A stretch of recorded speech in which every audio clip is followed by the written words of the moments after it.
자, 여러분. 질문 하나 드릴게요. 우주에서 가장 큰 별이 뭔지 아세요? 아마 많은 분들이 태양이라고 생각하실 거예요. 근데 사실 태양은 우주 기준으로 그냥 평범한 별이에요. 심지어 좀 작은 편에 속하거든요. 진짜예요.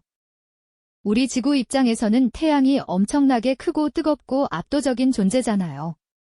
그런데 우주 전체로 시야를 넓혀보면 태양은 그냥 동네 조그만 불꽃 하나 수준이에요. 그럼 진짜 큰 별은 얼마나 클까요? 오늘 그 답을 직접 풀어가 봅니다. 자, 먼저 숫자 하나만 먼저 드릴게요. 현재 인류가 발견한 가장 큰 별 후보 중 하나인 스티븐슨 2-18이라는 별이 있어요. 이 별의 반지름은 태양의 약 2150배예요. 숫자만 들으면 잘 안 와닿죠? 쉽게 말하면요. 태양 자리에 이 별을 가져다 놓으면 그 별의 표면이 토성 궤도까지 뻗어나가요. 토성이요. 태양에서 14억 킬로미터나 떨어진 그 토성이요. 지구는 그냥 별 내부에 완전히 파묻혀버리는 거예요. 우리가 살고 있는 이 지구가 어떤 별의 뱃속에 들어가 있는 거죠. 이 정도면 그냥 큰 게 아니라 상상 자체를 거부하는 크기인 거예요. 자, 여기서 진짜 재밌는 건요. 이 엄청난 크기가 사실 아직도 정확하게 측정된 게 아니에요. 과학자들 사이에서 지금도 논쟁 중이에요. 가장 크다고 하는 별들이 진짜로 그 크기인지 아니면 관측 오류인지를 놓고요. 그러니까 오늘 우리가 살펴볼 이야기는 단순히 숫자 나열이 아니라 인류가 얼마나 먼 곳을 보려고 노력하는지, 그리고 그 과정에서 얼마나 많은 걸 모르고 있는지에 대한 이야기이기도 해요. 자, 그럼 이제 제대로 들어가 볼게요. 먼저 별이 뭔지부터 짚고 넘어가야 해요. 당연한 거 아니냐고요? 근데 별의 크기를 이야기하려면 별이 어떻게 만들어지고 어떻게 커지는지를 알아야 나중에 나오는 내용이 제대로 이해가 되거든요. 그러니까 잠깐만 기초부터 같이 짚고 가요. 별은 기본적으로 수소와 헬륨으로 이루어진 거대한 가스 덩어리예요. 우주 공간에 떠다니는 수소가스가 중력에 의해 뭉치기 시작하면서 그 중심부에서 엄청난 압력과 온도가 발생해요. 그 압력과 온도가 어느 이상으로 올라가면 수소 원자핵 4개가 합쳐져서 헬륨 원자핵 하나가 되는 반응이 일어나요. 이걸 핵융합이라고 해요. 쉽게 말하면요. 수소를 태워서 빛과 열을 내는 거예요. 우리 태양도 지금 이 순간도 초당 약 6억 톤의 수소를 태우고 있어요. 6억 톤이요. 1년에 우리나라 전체가 쓰는 석유량이 대략 1억 톤이 좀 넘는 수준이에요. 태양은 그걸 1초에 6배씩 태우는 거예요. 자, 여기서 진짜 재밌는 건요. 별의 크기는 이 핵융합 에너지와 중력이 서로 균형을 이루면서 결정돼요. 핵융합이 폭발적으로 일어나면 별이 팽창하려 하고 중력은 그걸 안으로 잡아당기려 하거든요. 이 두 힘이 팽팽하게 맞서는 지점에서 별의 크기가 정해지는 거예요. 별이 클수록 핵융합도 더 격렬하게 일어나고 그래서 더 밝게 빛나요. 근데 동시에 더 빨리 연료를 소모하기 때문에 수명은 훨씬 짧아져요. 이게 별의 세계에서 일어나는 아이러니예요. 크면 클수록 더 화려하지만 더 빨리 죽는 거거든요. 자, 이제 별의 크기 분류를 한번 정리해 볼게요. 별은 크기에 따라서 크게 몇 가지로 나눌 수 있어요. 제일 작은 건 적색외성이에요. 태양보다 훨씬 작고 빛도 약하고 온도도 낮아요. 근데 수명은 수천억 년에서 수조 년까지 되거든요. 우주 나이가 약 138억 년인데 적색외성은 아직 단 한 개도 수명을 다하지 않았어요. 지금까지 살아있는 거예요. 그 다음이 태양 같은 황색외성이에요.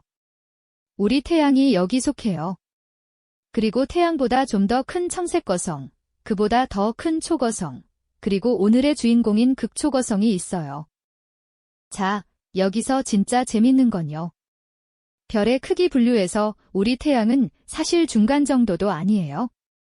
우주 전체 별의 개수로 보면 태양보다 작은 적색외성이 전체의 약 70에서 80%를 차지해요. 그러니까 우주에서 태양은 오히려 큰 편에 속하는 거예요. 근데 또 극초거성에 비하면 아무것도 아닌 거고요. 우주의 스케일이 이렇게 상대적인 거예요. 자, 그럼 이제 본격적으로 큰 별들의 세계로 들어가 볼게요. 우선 가장 유명한 큰 별 이야기부터 해야겠죠. 베텔게우스예요. 아마 이름 들어본 분들 계실 거예요. 오리온 자리에서 붉게 빛나는 별이거든요. 맨눈으로도 보이는 별 중에서 꽤 밝은 편에 속해요. 이 베텔게우스의 반지름은 태양의 약 700배예요. 700배, 이걸 비유로 설명하면요. 태양 자리에 베텔게우스를 갖다 놓으면 그 표면이 화성 궤도 근처까지 닿아요. 화성이요. 우리 지구에서 화성까지 거리가 평균 2억 킬로미터가 넘거든요. 그 거리까지 별이 꽉 차는 거예요. 지구는 당연히 별 속에 들어가 버리고요. 쉽게 말하면요. 지구 100만 개를 태양 안에 넣을 수 있어요. 근데 태양 100만 개를 베텔게우스 안에 넣을 수 있어요. 그러니까 베텔게우스 하나 안에 지구 1조 개가 들어가는 거예요. 1조요. 우리나라 국가 예산이 700조 원쯤 되는데 그 예산에서 원 하나하나가 지구라면 베텔게우스는 그 예산의 약 7분의 1 정도를 채울 수 있는 크기인 거예요. 자, 여기서 진짜 재밌는 건요. 베텔게우스는 지금 엄청난 관심을 받고 있어요. 왜냐하면 이 별이 머지않아 폭발할 것 같거든요. 천문학적 시간으로 말하면요. 2019년에서 2020년 사이에 베텔게우스가 갑자기 눈에 띄게 어두워진 적이 있어요. 평소보다 밝기가 확 줄어들었거든요. 천문학자들이 엄청나게 흥분했어요. 혹시 지금 폭발 직전 아니냐고요? 결과적으로는 별 표면에서 거대한 가스 덩어리가 방출되면서 먼지가 생겨 빛이 가려진 거였는데 이 사건이 베텔게우스가 초신성 폭발에 가까워지고 있을 수 있다는 가능성을 다시 한번 상기시켜준 거예요. 베텔게우스가 초신성으로 폭발하면 어떻게 될까요? 낮에도 보일 정도로 밝게 빛날 거예요. 보름달만큼 밝다고 하는 연구자들도 있어요. 그리고 그 빛이 몇 달 동안 지속될 거예요. 다만 베텔게우스까지 거리가 약 700광년이라서 우리 지구에는 직접적인 위험은 없어요. 근데 그게 언제냐고요? 과학자들도 몰라요. 지금 당장 폭발할 수도 있고 10만 년 후에 폭발할 수도 있어요. 우주 시간 기준으로는 둘 다 곧이에요. 근데 여기서 반전이 있어요. 베텔게우스가 엄청 크다고 했잖아요. 태양의 700배라고요. 근데 사실 베텔게우스는 우주 최대 별 순위에서 꽤 아래쪽에 있어요. 진짜 큰 별들과 비교하면 오히려 작다고 느껴질 정도예요. 그럼 진짜 큰 건 얼마나 클까요? 자, 여기서부터 진짜 스케일이 달라져요. 현재 알려진 가장 큰 별 후보들 중 하나가 바로 방패자리 UI예요. 이 별은 한때 우주 최대 별의 자리를 차지하고 있었어요. 반지름이 태양의 약 1700배예요. 1700배요. 아까 베텔게우스가 700배라고 했으니까 그것보다 2배 이상 크다는 거잖아요. 이걸 비유로 바꾸면요. 이 별을 태양 위치에 놓으면 그 표면이 목성 궤도를 훌쩍 넘어버려요. 목성까지 거리가 태양에서 평균 7억 8천만 킬로미터예요. 그 거리도 이미 별 안에 들어오는 거예요. 쉽게 말하면요. 지구에서 비행기를 타고 시속 900km로 계속 날아가면 태양까지 약 19년이 걸려요. 근데 방패자리 UI 별의 표면까지 같은 방법으로 날아가려면 약 32,000년이 걸려요. 세종대왕이 한글을 만든 게 약 580년 전이에요. 그 시간의 50배가 넘는 시간을 비행기로 날아가도 겨우 별 표면에 도착하는 거예요. 자, 정리해 볼게요. 태양 반지름이 약 70만 킬로미터예요. 베텔게우스는 700배니까 약 5억 킬로미터예요. 방패자리 UI는 1700배니까 약 12억 킬로미터예요. 숫자가 너무 크죠? 그냥 이렇게 기억하세요. 태양이 농구공이라면 방패자리 UI는 높이 200m짜리 63빌딩 2동을 쌓아놓은 크기예요. 같은 공간에 비교조차 안 되는 거죠. 자, 여기서 진짜 재밌는 건요. 방패자리 UI도 사실 논쟁이 있어요. 측정 방법에 따라 크기가 달라지거든요. 별의 크기를 직접 자로 잴 수가 없잖아요. 빛을 분석해서 크기를 추정하는 건데 이 과정에서 오차가 꽤 크게 생길 수 있어요. 실제로 방패자리 UI의 반지름 불확실성이 플러스 마이너스 192배나 돼요. 태양 192개 크기만큼 오차가 있다는 거예요. 이게 오차예요. 이 정도 오차면 베텔게우스가 실제로 더 클 수도 있어요. 우주 최대 별이라는 타이틀이 얼마나 불안정한지 보이죠? 자, 그럼 이제 아까 훅에서 말씀드렸던 스티븐슨 2-18 이야기를 해볼게요. 이 별은 2020년대에 들어서 본격적으로 주목받기 시작한 별이에요. 별자리 이름도 없고 공식 명칭도 그냥 발견자 이름을 딴 번호 책이에요. 근데 이 별의 추정 반지름이 태양의 약 2150배예요. 2150배요. 방패자리 UI보다도 더 큰 거예요. 이게 맞다면 현재 인류가 발견한 별 중에서 가장 큰 별이에요. 이걸 비유로 한번 가볼게요. 태양의 부피는 지구의 약 130만 배예요. 스티븐슨 2-18은 태양의 2150배 크기니까 부피로 환산하면 태양의 약 100억 배가 넘어요. 100억 배요. 그리고 지구랑 비교하면요. 지구가 약 1조 2천경계 들어가요. 1조 2천경이요. 이 숫자가 얼마나 큰 건지 감이 오세요? 우리나라 전체 인구가 5천만 명이에요. 그 인구 한 명 한 명이 각각 지구 하나씩을 가져도 스티븐슨 2-18의 24억 배를 채우지 못해요. 이 정도면 숫자가 의미를 잃어버리는 느낌이 들죠. 그게 맞아요. 인간의 직관이 따라가지 못하는 스케일이에요. 쉽게 말하면요. 스티븐슨 2-18을 태양 자리에 놓으면 그 표면은 토성과 천왕성 사이 어딘가까지 뻗어나가요. 우리가 흔히 알고 있는 태양계의 행성들, 수성, 금성, 지구, 화성, 목성, 토성, 이것들이 전부 별 안에 들어가 버리는 거예요. 천왕성 근처에 가서야 겨우 별의 표면에 닿는 거예요. 이걸 상상해 보세요. 지금 우리가 살고 있는 지구가 어떤 별 내부의 아주 작은 점 하나에 불과한 거예요. 자, 여기서 진짜 재밌는 건요. 이 별이 이렇게 큰 건 나이가 많기 때문이에요. 스티븐슨 2-18은 아마도 엄청나게 질량이 큰 별로 태어났을 거예요. 그리고 적색 초거성 단계로 진화하면서 외곽의 가스층이 엄청나게 부풀어 오른 거예요. 별이 늙어가는 과정에서 커지는 거거든요. 태양도 약 50억 년 후에는 지금보다 수백 배 커지면서 지구를 집어삼킬 거라는 예측이 있어요. 별이 늙으면 팽창하는 거예요. 스티븐슨 2-18은 그 팽창이 극단적으로 진행된 경우예요. 근데 여기서 또 반전이 있어요. 크기는 가장 큰데 질량은 가장 무거운 별이 아니에요. 이게 참 흥미로운 부분이에요. 부피는 어마어마하게 크지만 밀도는 엄청나게 낮아요. 스티븐슨 2-18의 평균 밀도는 지구 대기보다도 훨씬 낮아요. 실제로 이런 별들의 바깥층 밀도는 지구 기준으로 거의 진공에 가까워요. 쉽게 말하면요, 이 거대한 별의 바깥 부분은 그냥 아주 희박한 가스 구름에 가깝다는 거예요. 크기는 엄청난데 손으로 휘젓고 다닐 수 있을 정도로 희박한 부분이 많다는 거죠. 물론 가운데 중심부는 엄청나게 뜨겁고 밀도도 높지만요. 자, 그럼 질량이 가장 무거운 별 이야기도 해야겠죠. 크기와 질량은 다른 이야기거든요. 현재 알려진 가장 무거운 별은 R136A1이에요. 이 별은 대마젤란성운이라는 곳에 있는데 질량이 태양의 약 200배 이상이에요. 어떤 연구에서는 260배에서 300배까지 추정하기도 해요. 근데 이론적으로 별의 질량에는 한계가 있어요. 너무 무거우면 핵융합 에너지가 너무 강해져서 별이 스스로를 날려버려요. 그래서 이론적으로 별이 가질 수 있는 최대 질량이 태양의 약 150배 정도라고 오랫동안 여겨져 왔어요. 근데 R136A1은 그걸 훌쩍 넘어버리는 거예요. 쉽게 말하면요, 어른이 들 수 있는 한계 무게가 있다고 해봐요. 그 한계를 2배나 넘는 무게를 들고 있는 사람이 있는 거예요. 어떻게 그게 가능하냐고요?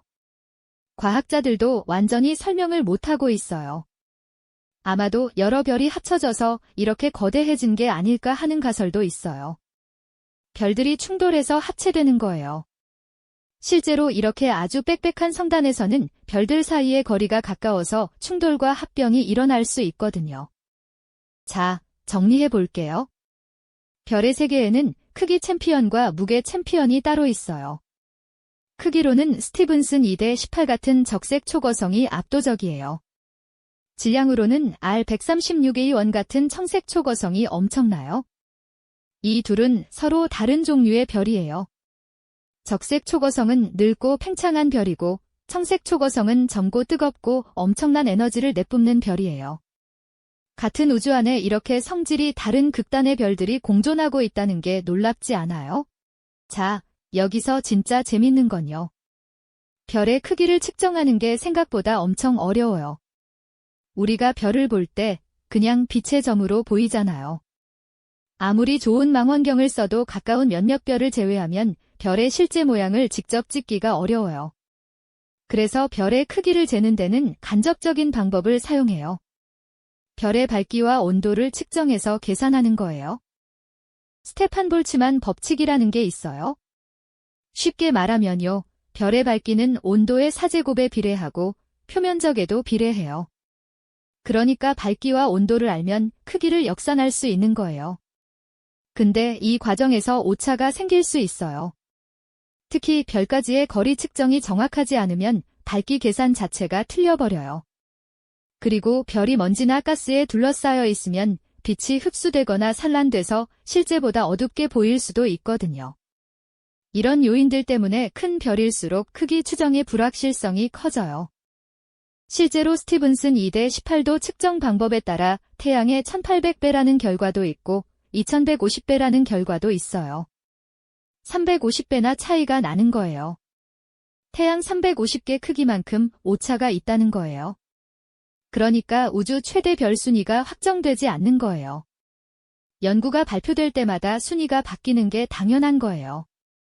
자, 이제 좀 더 깊이 들어가 볼게요. 이렇게 큰 별들이 어떤 최후를 맞이하는지 알면 더 흥미로워요. 태양 같은 별은 수명이 다하면 바깥층을 서서히 날려보내고 남은 핵이 식어서 백색외성이 돼요. 조용한 최후예요. 근데 태양보다 훨씬 무거운 별들은 달라요.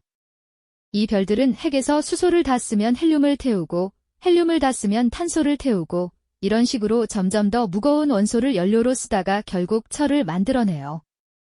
철은 핵융합을 해도 에너지가 나오지 않아요. 그 순간 별의 핵이 지탱을 못하고 순식간에 무너지면서 초신성 폭발이 일어나요.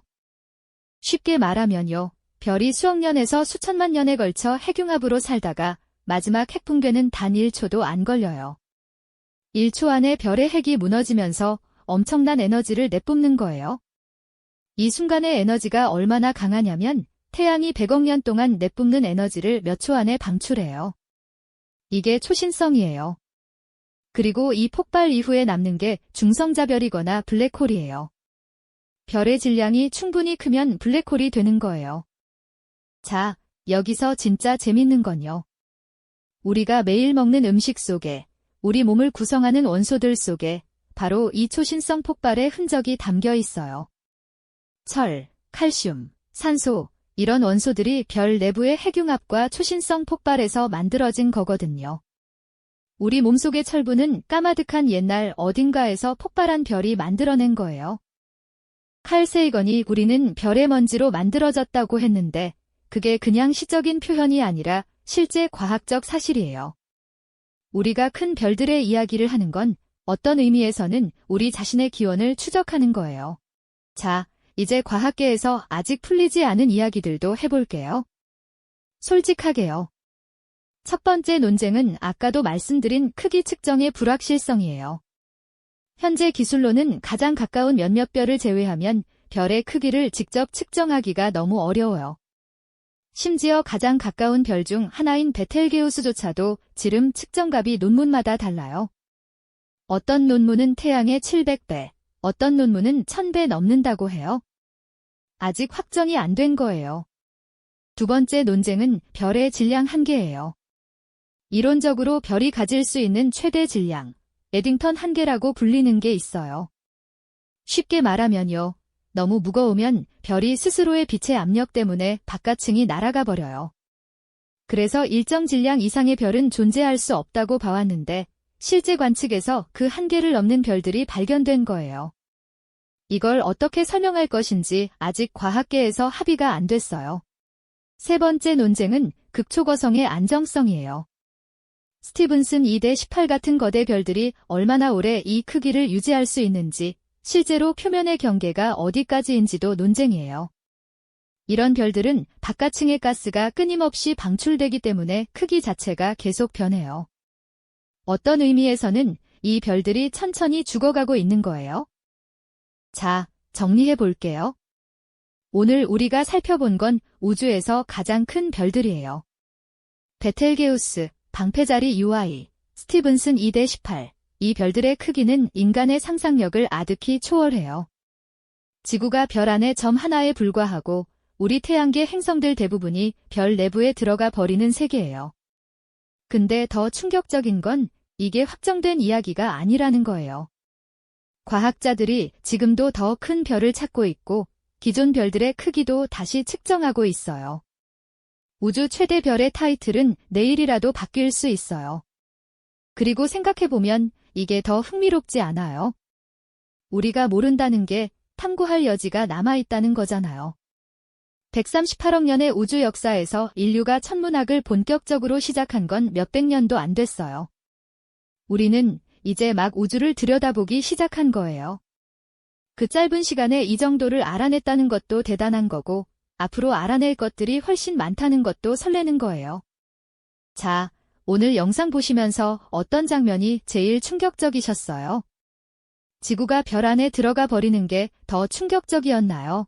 아니면 과학자들도 별의 크기를 정확히 모른다는 게 더 충격적이었나요? 댓글로 알려주세요. 여러분의 생각이 궁금해요. 감사합니다.